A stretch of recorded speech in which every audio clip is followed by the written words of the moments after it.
Very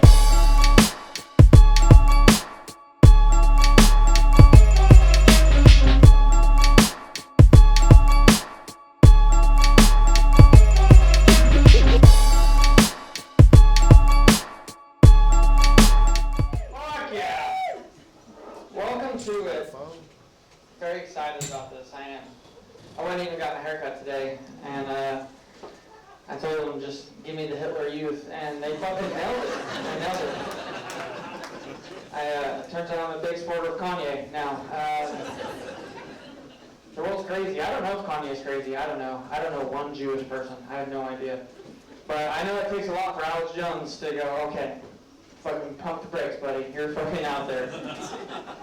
The world's crazy. The Chinese balloon, I don't get that at all. I don't buy it. I don't buy it at all. The people that make our fucking iPhones are using balloons like it's 1918.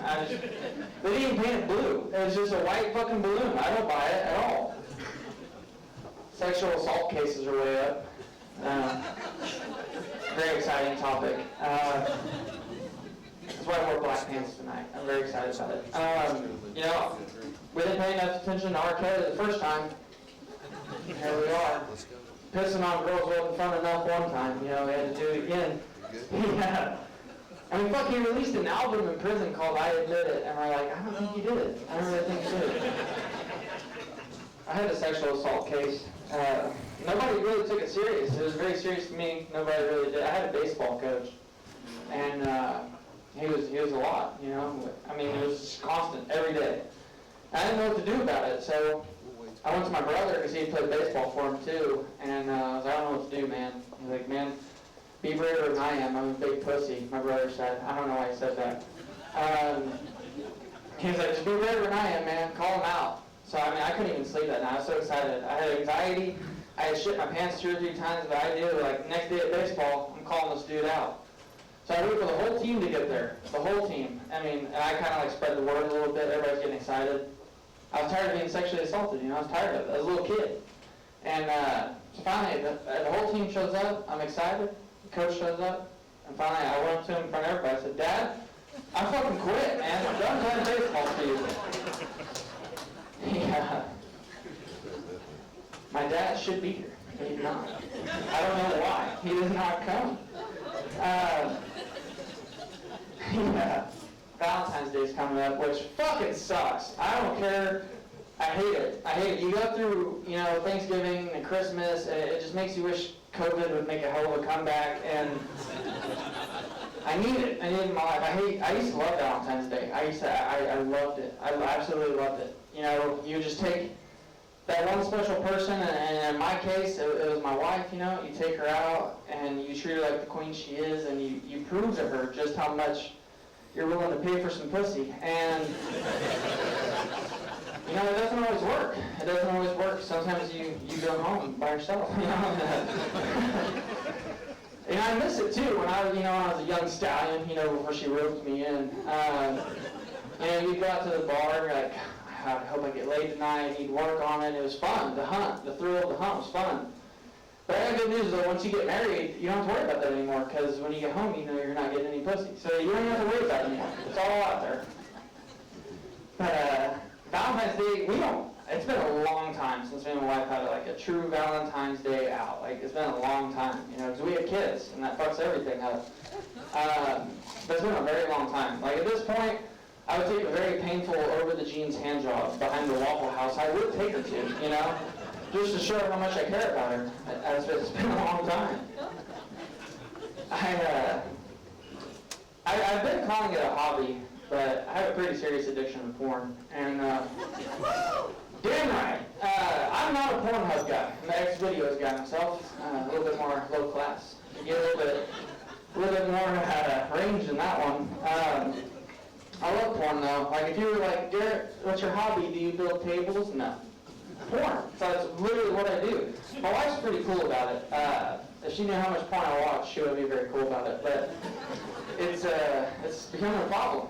But if you don't know, porn usually starts out with ads, and they're very irritating. And it's Camster or some shit. And typically here lately, it's been like some demonic gargoyle thing, fucking the shit out of some big-titted Asian cartoon with a voiceover that says, "You won't last 20 seconds playing this game."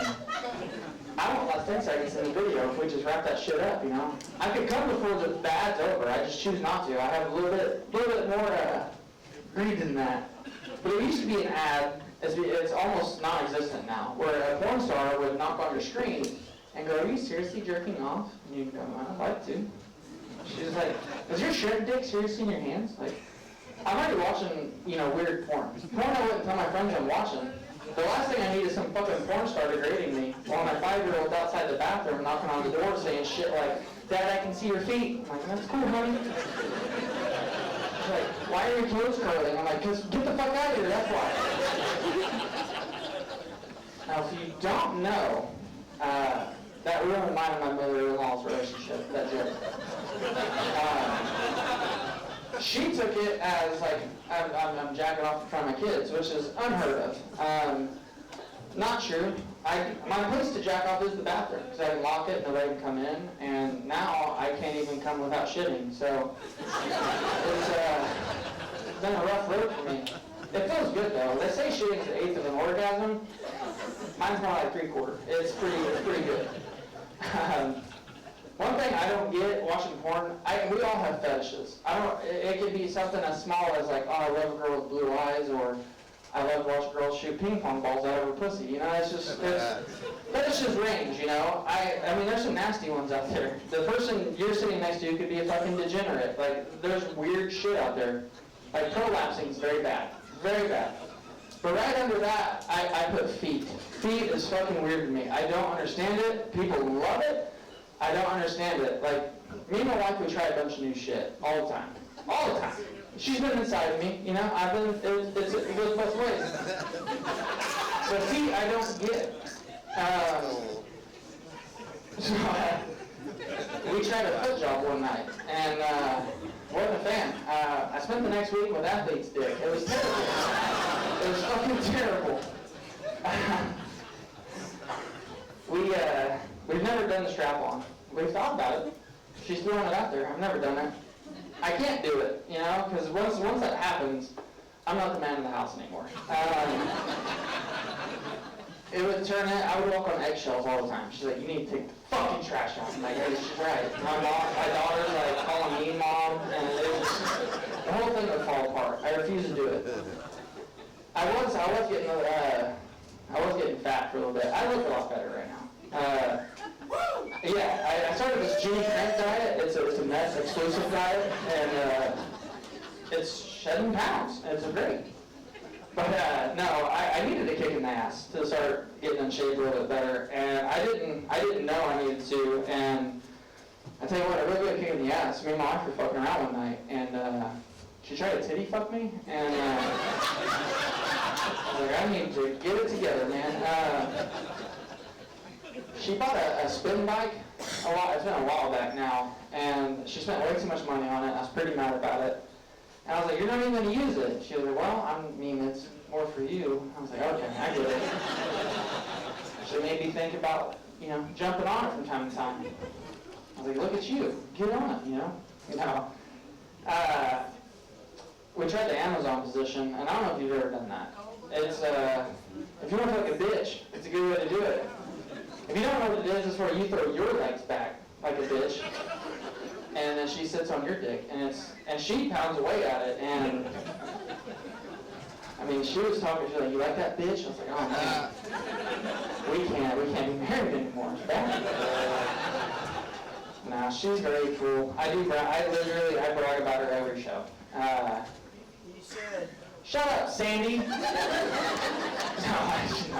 I do. I don't brag about Sandy, obviously. If you're wondering who talked through the whole fucking show, it's Sandy. But no, a while back, I went to a hypnotherapist, and I don't recommend it, and it didn't work for me. I tried it, didn't work. I thought, Rob Deerdeck was like, "It's what made me famous." I was like, "I'll try it." And I didn't like it. It was awkward. I hated it. I went home. I told my wife about it, and she's like, you need to try. You won't let yourself do it, you know, from the trauma from your baseball coach growing up. And I was like, I'm telling you, it doesn't work. She's like, I'm going to show you. I'm going to show you it works. You need to open your mind, because, you know, obviously my wife's a hippie. And so she's like, I'm going to prove it to you. I want to go with you. So we both go, and I go in before her, and the doctor sits down with me, and he starts kissing on me, and I made that part of it. And I was like, fuck all your whispering bullshit. I don't believe in this. It doesn't work. It doesn't work. I want you to prove to me today it works. I want you to make my wife love anal sex. And so I leave the room. She goes in. She comes out. She won't tell me if it worked, didn't work. I still don't know to right now if it worked. But I do know to this day my wife is absolutely obsessed with fucking me in my ass. So I don't know if it worked. I don't know. That's beyond me. I don't go to the doctor. I did go to hypnotherapist. That's a true story. Minus the ass fucking. But this is a pretty true story.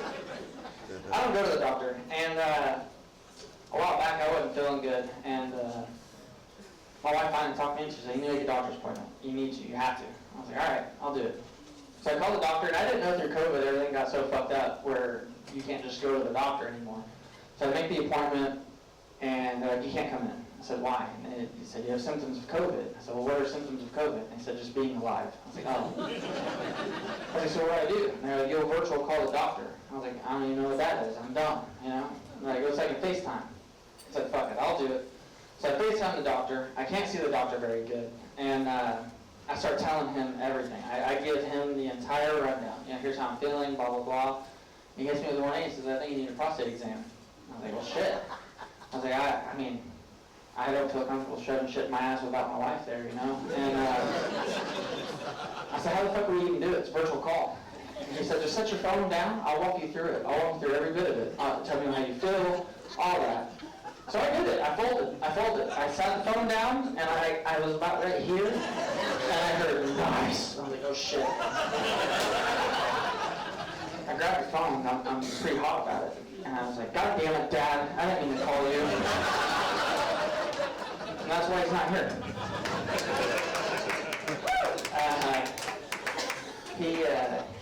One of my favorite jokes is he should have died from COVID. That's just my opinion. And literally one of my favorites. My wife asked me all about it. She said, what would you do if your dad showed up? I said, I don't have to worry about it because he'd leave in the first 5 minutes, so it's not a big deal. Shut up, Sam. But the doctor deal, it makes me self-conscious, you know, because I'm not fat by no means, but they're always like, your weight to height, you're not doing good. I don't know. We're all self-conscious about some shit, you know, like shitting in public is I'm weirdly self-conscious about it. I don't like doing it. I'll do it. I just don't like it loud. I don't understand a person that can go in and shit loud in public. I'm not saying you're a bad person. You just shouldn't be allowed to vote anymore. One of my favorite things to do, and you can do it tonight, it's literally my favorite things to do, is to go to a gas station or a Walmart, go to the bathroom, whether you have to or not, and then just start roasting the shit out of someone in there for shitting in public, for no reason. Just stand outside the stall and go like, you're a nasty motherfucker. You're the biggest piece of shit, and just, hammer down. And then hightail it out of there, go dig in the chips, you know, go secret shopper style. Just don't be laughing when they come out. Because they're going to come out hot and heavy. They're going to come out very hot. And if you're really lucky, you'll get to see a guy that's just trying to take a shit fighting at the exit of Quick Trip. It's a real fucking treat. I love doing it because, like I said, I feel like we're all self-conscious a little bit about it. Like when you farted in class as a kid, you didn't take the blame for that. You just blamed the special needs kid and then just move on. You know, you weren't going to take that. I love it. So, like I said, everybody's self-conscious. If you are self-conscious at all, don't have kids. They're brutally honest. Especially at a young age, like my daughter's 5, and she's, autistically honest. Like she'll tell you what's going on. Like she asked my wife, like, why does your belly jiggle when you run? She's like, it's honest all the time. Dad, how do you get your breath to smell like assholes? I'm like, fuck. I don't know. It's just like, it happens, you know? I'm getting old now. I'm 30. Fuck. One thing I did find out, like I said, I'm not old. I mean, yet. Not as old as Sandy, you know? Like the Flintstones was written about her family. Like that's old as fuck. I did find out though that you're not actually done pissing until you zip your pants up. And then you find out you're not quite done yet. Parenting's hard though. There's things that, like my buddy Paul's about to have a kid. And he's fresh into that excited, getting the pictures. It's fun to watch, you know, but there's things that nobody tells you. Everybody's always like, oh, your life's fucked, dude, it's over. And it's not true. I love being a dad. There's things they don't tell you that are like, your kids will cock block you more than Chris Hansen will. I don't know if it's a pheromone that gets in the air or what, but it could be 3:30 in the morning and they're like, Dad's about to get pussy. I have to fuck that up.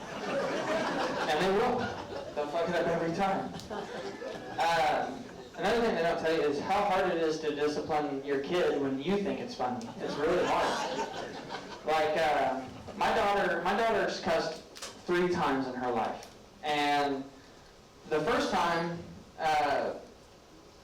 we used to put her in the fridge. We used to like put her up in the fridge and let her pick fruit. And then, you know, every now and then we shut the door, me and the wife go eat some drinks, and then we come back. And, you know, we put her in the fridge, and she's like 2. And she's just cute as shit. Like, so cute, you'd be like, that's not your kid. I'm like, yeah, I know.